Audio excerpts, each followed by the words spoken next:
Eva was still at the window when her phone rang. Not Chuan.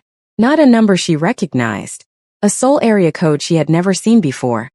11 digits, no contact name, just the numbers sitting on her screen like a question she hadn't asked. She stared at it for exactly 3 seconds. Then she answered. Miss Jones. The voice was male. Korean. Unhurried in the specific way of someone who had never once needed to rush, because the world had always waited for him. I think it is time we spoke directly. Don't you? Eva's eyes were still on the black car below. The figure on the pavement had not moved. The engine was still running. Who is this? She said. A pause that was not uncertainty, it was theater. The pause of a man who enjoyed being the one with the answer. My name is Baek Jun-ho, he said. And I believe you received my card this morning. Welcome to Black Silk Stories, the home of Afro-Korean stories that hit different. Subscribe, drop a comment, and do not go anywhere. This is only the beginning. Eva did not move, did not step back from the window, did not let her voice shift by a single degree. I received it, she said. Good. Another pause. I want you to know, Eva, may I call you Eva? That I have no interest in making this difficult for you. You are a child who has just lost her mother. I have tremendous respect for what Amelia built. Tremendous respect. The word landed softly, carefully, the kind of careful that meant it had been placed there deliberately. I simply want what was always mine. My mother didn't leave you anything, Eva said. A sound, not quite a laugh. Something adjacent to amusement. Your mother was a remarkable woman, but she made one mistake. When she left our arrangement, she took something that did not belong to her. I have been very patient about that. 12 years is a long time to be patient, Eva. What do you want? The USB drive, he said simply. That is all. You give me the drive and I walk away from everything. The legal structures dissolve. The estate processes normally. You keep every single thing your mother built. You have my word. Eva looked at the black car below. The figure on the pavement. The two in the front seats. Your word, she repeated. Yes. You sent 3 men to park outside a building where an 11-year-old girl lives alone, Eva said. And you're offering me your word. The silence this time was different. Shorter. Recalibrating. They are simply there to ensure our conversation remains private, Beck said smoothly. Nothing more. I'd like them to leave. Of course. The moment we reach an understanding. We don't have an understanding, Eva said. We have a phone call. And I need to go. Eva. Thank you for calling, Mr. Beck. She ended the call. Her hands were shaking. She pressed them flat against the window glass and made them stop through sheer force of the thing her mother had given her. The specific spine that came from watching Amelia Jones walk into rooms that weren't ready for her and walk out having rearranged everything in them. She picked up her phone and called Chi-won. One ring. Eva. He called me, she said. Baek Jun-ho. Direct call. Seoul number. He wants the USB drive. He said give it to him and he walks away from everything. Complete silence. Chi-won. I'm here. I'm thinking. His voice was controlled but she could hear something moving underneath it. Something that was almost anger but had been disciplined into focus. How did he get your direct number? She hadn't thought of that. It landed in her chest like cold water. I don't know, she said quietly. He has someone close to you, Eva. Someone with access to your personal information. A pause. Think. Who has your number that shouldn't? She thought about the apartment. The people who had moved through it yesterday. The legal team. Miss Park with her dark green notebook. Mr. Seo in his gray suit measuring her from across the room. Mr. Seo, she said. He was in the apartment all day. He was close to everything, my mother's desk, the hallway, the study door. I'll tell my father. Don't answer any more unknown Seoul numbers. If he calls again, let it ring and tell me immediately. A beat. Eva. The fact that he called you directly, that's important. Why? Because it means he is not as certain as he wants you to think he is. If he had another way to get that drive, he would not be calling an 11-year-old girl and asking politely. His voice was precise and quiet. He needs you to give it to him, which means you have something he cannot simply take. Eva exhaled slowly. That's why the car is outside. He can't come in. Not yet. And my father is making sure he never does. A pause. How are you? The question landed differently from him than it did from anyone else. Not performed. Not obligatory. Just direct and real and wanting an actual answer. I'm scared, she said honestly. But I'm okay. Those two things can exist at the same time, Chi-won said. My father says fear is just information. Tells you where the danger is. The problem is only when you let it make your decisions. Your father says a lot of things. He has had a lot of time to think about them. The corner of his voice moved. The place where the almost smile lived. Get away from the window. Don't let them see you watching. She stepped back. Chi-won. He knew my number. I know. He knew my mother was sick before she told anyone. I know. He has people everywhere. She sat down on the edge of her bed, braids loose around her shoulders, wearing a soft rust orange knit top and deep forest green wide-leg trousers, the first thing she had reached for that morning without thinking, and now they felt like armor somehow. How do I know who to trust in this apartment? Right now? Debbie. Only Debbie. A pause. And me. And you, she said quietly. Always me. No hesitation. Get the USB drive from the study. Put it somewhere on your body, not in a bag, not in a drawer. On you. Don't let it leave your person. Okay. And Eva Jian-han. Call her now. Not later. Now. Use the number my father sent through last night. Okay. I'll call you in an hour. The line closed. Eva sat for a moment in the quiet of her purple room. Outside the window, the one that didn't face the street, the Los Angeles morning was doing its usual brilliant indifferent thing. Blue sky. Clean light. The city moving through its day without caring about any particular person in it. She stood up, smoothed her rust orange top, straightened her forest green trousers. Then she walked back to the study to get the drive. Jian-han picked up on the second ring. Eva Jones, the woman said immediately, not a question, a recognition. Her English was precise and warm, Korean accent underneath it. I have been waiting for your call since yesterday morning. Eva stopped. You knew. Your mother called me 3 weeks ago. She told me that if anything happened you would call. She gave me your number. A pause. I am so deeply sorry about Amelia. She was one of the most extraordinary women I have ever had the privilege of knowing. Eva sat down in her mother's chair at her mother's desk. The study smelled like sandalwood. The drive was in the small pocket of her forest green trousers, pressed against her hip. Ms. Han, she said. How much did my mother tell you? Everything, Jian said simply. Baek Jun-ho. The arrangement. What she took when she left. The documentation. A breath. Eva, your mother spent the last 8 months building a legal structure specifically designed to protect you and the company in the event that he moved. She was thorough. She was always thorough. Mercer and Associates, Eva said. Miss Park. Mr. Seo. All Beck's people. Yes. Jian's voice was steady and certain. None of the documents they present to you have any legal standing. Your mother's actual estate structure is already in place and it is airtight. They cannot touch the company. What they want is that drive. He called me this morning, Eva said. Baek Jun-ho. Directly. A brief silence. What did he say? He wants the drive. He said give it to him and he walks away from everything. He won't, Jian said flatly. That drive contains enough to dismantle everything he has built for 30 years. He will never stop coming for it. Giving it to him doesn't end this. It simply removes the only leverage you have. So what do I do with it? You don't use it alone, Jian said. There is a process. There are people who need to receive what is on that drive in the right way through the right channels. Your mother knew that. She documented everything specifically so that it could be used properly, not just as a threat but as a conclusion. A pause. I have been in contact with someone who can make that happen. Someone your mother trusted. Eve already knew. Chul Soon Kwan. Another silence. Longer. Your mother was more thorough than even I knew, Jian said quietly. Yes. He and I spoke this morning. We are aligned. A breath. Eva, I need you to do something very important today. Can you do that? Yes. I need you to act completely normally. If Miss Park or anyone from that group contacts you, be polite. Be cooperative in tone. Sign nothing, agree to nothing, but give them no reason to escalate. Her voice was careful and precise. Can you do that?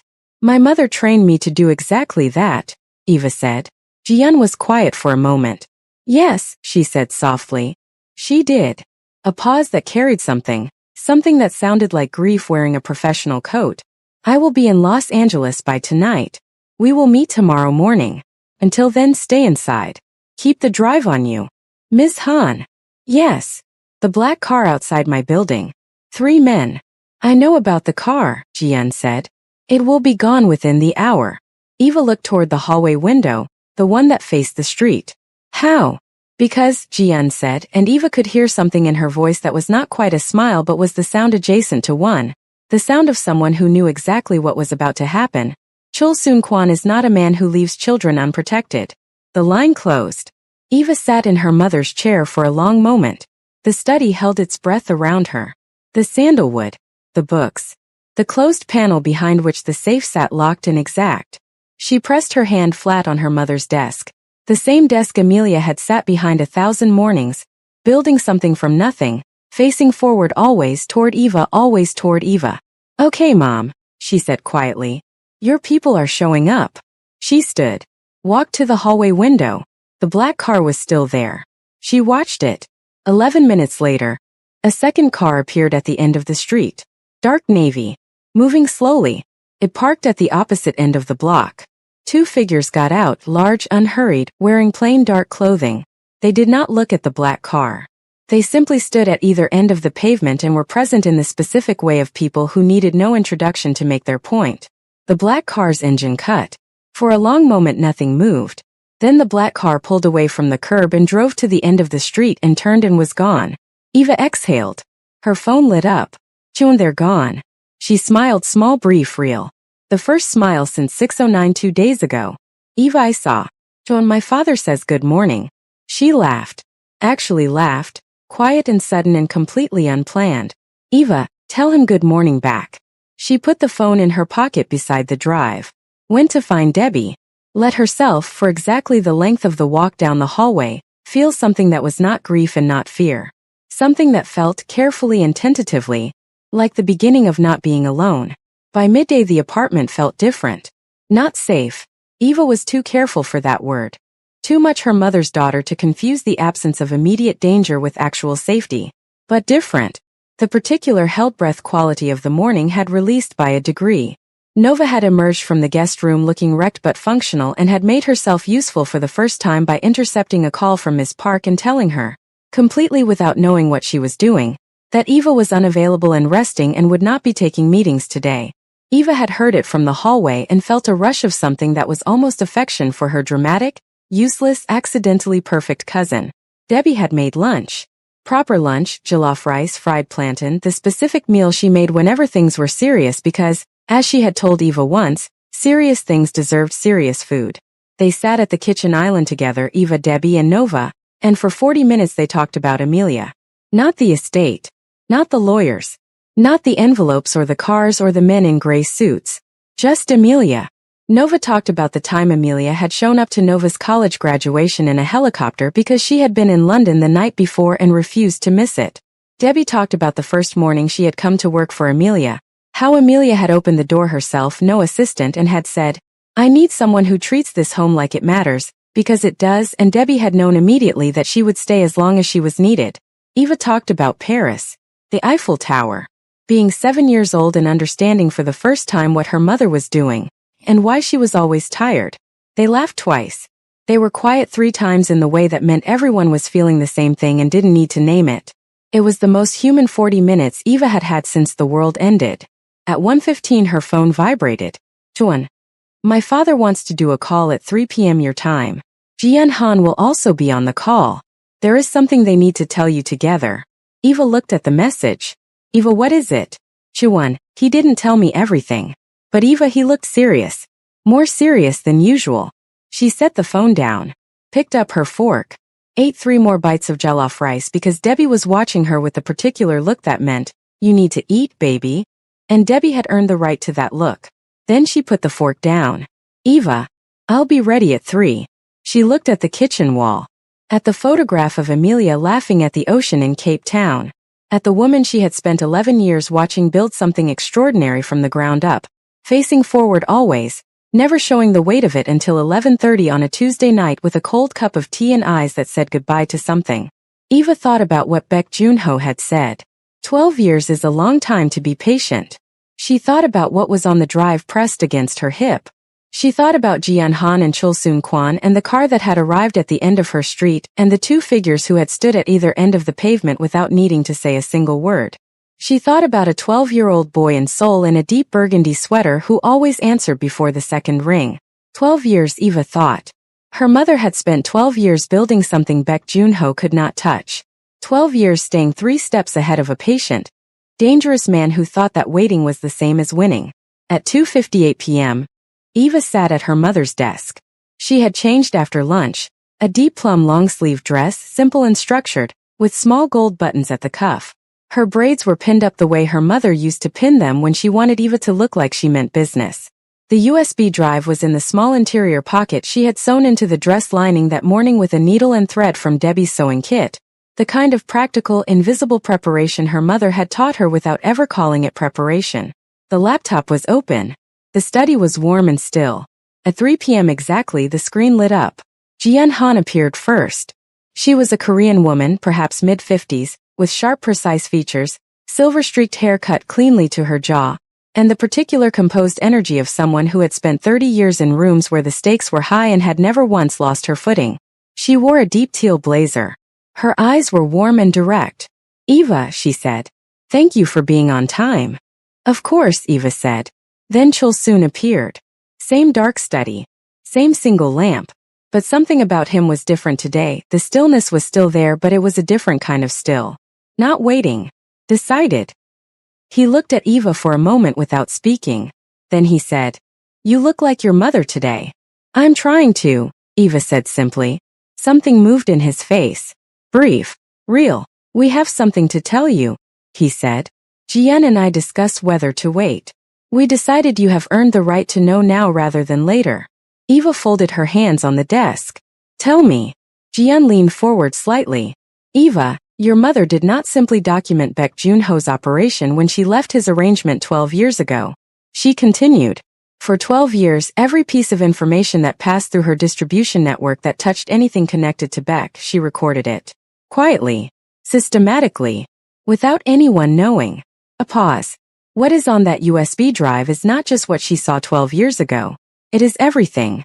12 years of a complete and unbroken record. Eva stared at her. She was documenting him the entire time. "Yes," Jian said. She built her company in parallel with building a case.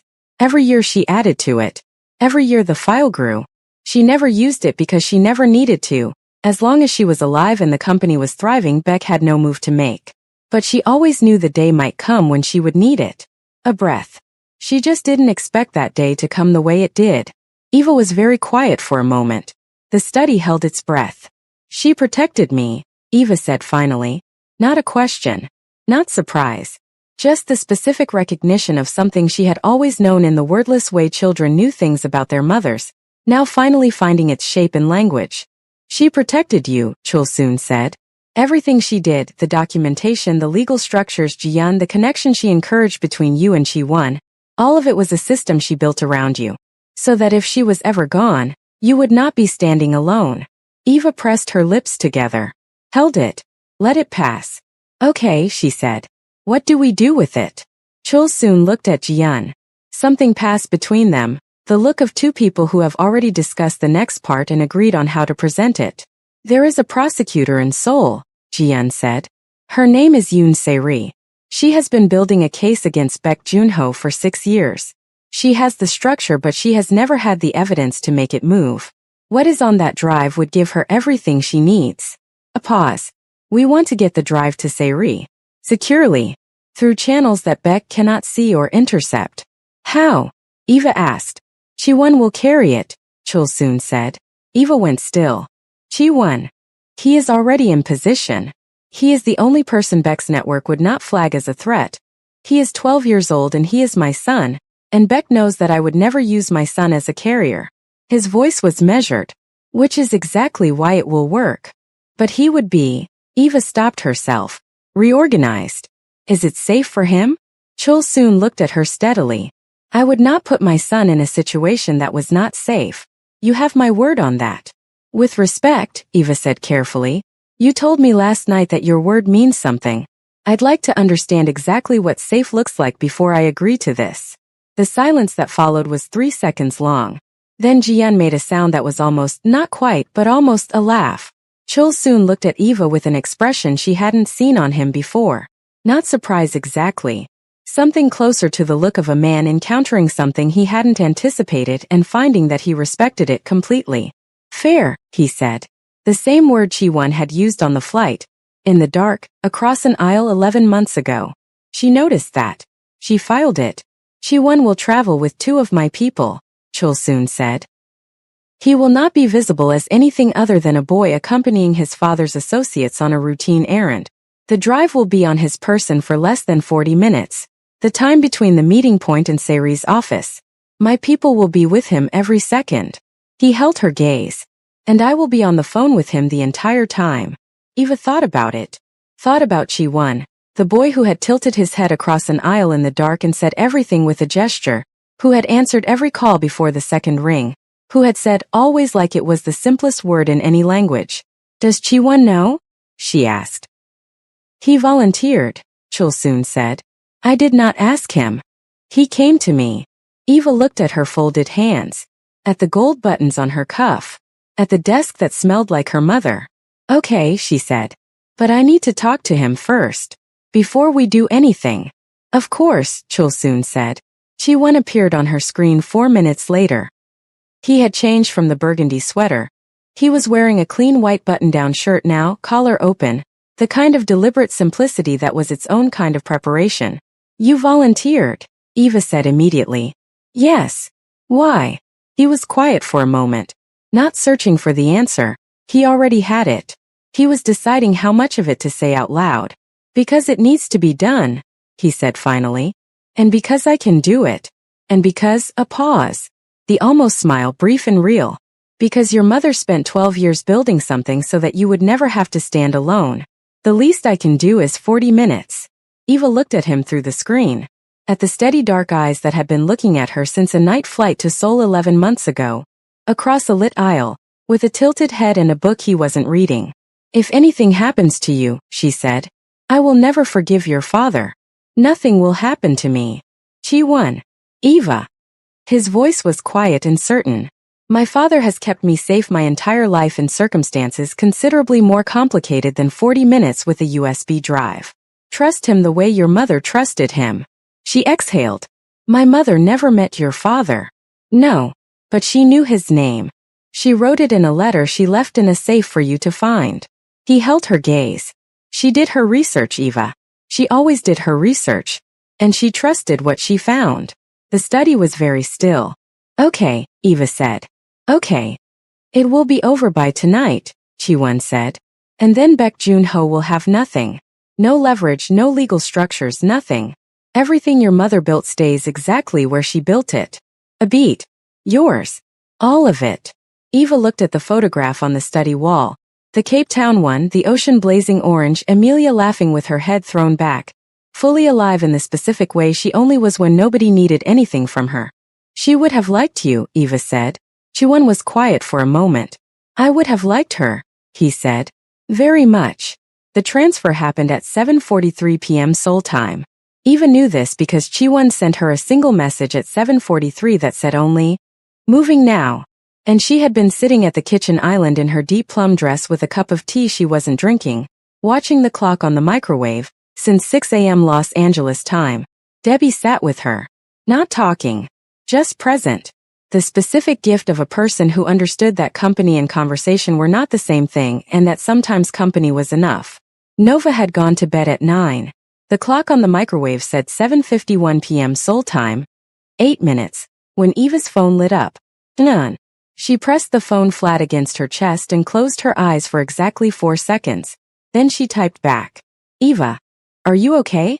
Chi-Won completely. My father is insufferably calm about the whole thing, which is either reassuring or alarming. I haven't decided. She laughed, sudden and real and completely unplanned. Debbie looked up from her tea. Good news. Debbie said. Yes, Eva said. Good news. Debbie nodded, picked up her cup, said nothing else. Perfect. Eva, tell your father thank you. From me. Properly. June, he says you're welcome. Also he says, and I'm quoting directly, tell her Amelia would be proud. Eva stared at the screen, set the phone down, picked it back up. Eva 1. June, yes. Eva. I think I'm going to cry. June, that's allowed. You've been holding it for 3 days. Eva. I don't want to cry at the kitchen island. June. Then go to your room. Cry properly. You've earned it.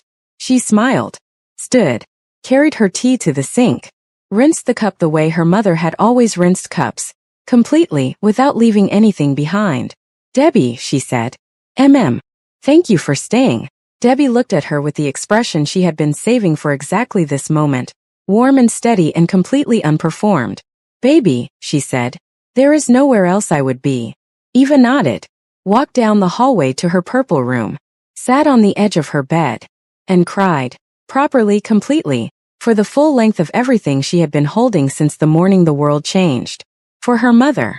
For the cold cup of tea in the kitchen and the hands on her face in the hallway and the voice that had said, you are the best thing I have ever made. For the drive and the letter and 12 years of a woman facing forward toward her daughter, always, always, always. She cried until there was nothing left. Then she washed her face, lay down, pulled the blanket up. Her phone lit up one more time. Juan, good night, Eva from Los Angeles. She smiled in the dark. Eva, good night, Juan from Seoul. She closed her eyes. She was woken at 6:19 a.m. by Debbie's voice. Not the gentle shoulder touch of 2 mornings ago. This time Debbie was in the doorway, and her voice was doing the thing it had done on the morning the world ended. The thing with no shape, the thing that meant language had stopped being available. Eva. Just her name. Just that. Eva sat up. What happened? Debbie was holding her phone. Her hand was shaking. It's on the news, Debbie said. Eva, it's on every channel. Eva was already standing, already moving, already reaching for her own phone with a particular cold clarity that had become, in 3 days, her default state, the version of herself that her mother had built for exactly this, the version that noticed and held and did not break until it was safe to. She turned on the TV in her room. Every major Korean news network. The same footage, a building in Seoul, early morning, police vehicles outside, figures in official jackets moving with purpose. A name in the ticker at the bottom of the screen. A name she recognized. Baejunho. She stood in the middle of her purple room in her deep plum dress from yesterday, barefoot, and watched the screen. Her phone rang. Juwon. She answered immediately. Are you watching? He said. Yes. Sairi moved faster than anyone expected. My father didn't even know she would go tonight. She had enough the moment she received the drive. She didn't wait. His voice carried something she had never heard in it before. Not quite emotion, something more disciplined than that, but in the same territory. It's over, Eva. He's in custody. She couldn't speak for a moment. Eva. I'm here, she said. I'm here. It's over, he said again. Quieter. Like he needed to say it twice to make it real for both of them. She sat down on the edge of her bed. Watched the screen. Watched the building in Seoul with the police vehicles and the official jackets and the name and the ticker that had been a shadow over everything for 3 days. Over her mother's last months, over 12 years of careful documentation, over a USB drive that an 11-year-old girl had carried sewn into her dress lining. She won, she said. Yes. My mom did this. She built this. She spent 12 years making sure that when this moment came, it would actually come. Her voice was steady. She made it steady. She won. A pause. She won, Chi-won said. Simply and completely. Eva looked at the photograph on her bedroom wall. The one of Amelia laughing at the ocean in Cape Town. Alive and careless and completely herself. I'm going to build it, Eva said. Quietly. To the room, to the photograph, to the boy across the Pacific, to her mother. Everything she built. I'm going to build it bigger. I'm going to make sure she didn't just win. I'm going to make sure everyone knows she won. Chi-won was quiet for a long moment. Then, I know you will. Will you? She stopped. Started again. Will you still be there? When I'm doing it. The pause was exactly the right length. Eva from Los Angeles, he said, and she could hear the almost smile. The real one, the brief one, the one that meant more than a full smile from anyone else. I have been answering since the first ring. That is not going to change. Outside her window, Los Angeles was beginning its morning. Pale gold light. The city waking up. The ordinary, relentless, indifferent beauty of a world that kept moving even when extraordinary things happened inside it. Eva Jones was 11 years old. She had just watched her mother win from beyond the grave. And across the Pacific, a boy who had tilted his head across a dark aisle and said, "I see him too," was still, always on the line. She looked at the city outside her window. "Okay," she said softly. "Let's go." The morning light came in gold and clean and entirely without ceremony. And somewhere in Los Angeles, in a purple room in a 22-room apartment, something that had been holding its breath for 11 months finally, quietly began to breathe. But 3 floors below, in the building's underground parking structure, a phone screen lit up in the dark interior of a car that had been sitting there since before dawn. A message. 4 words. Plan B, begin now. The screen went dark. The car did not move. It was waiting. This has been Black Silk Stories, where every story is a world and every world hits different. Baek Joon-ho is in custody. The drive has been delivered. Eva thinks it's over. But the car in the parking structure didn't get that message. If you are not subscribed, you are going to miss everything that comes next. Subscribe, drop a comment, and come back, because Eva Jones and Chi-won Kwon are only just beginning, and where they are going, you do not want to be left behind.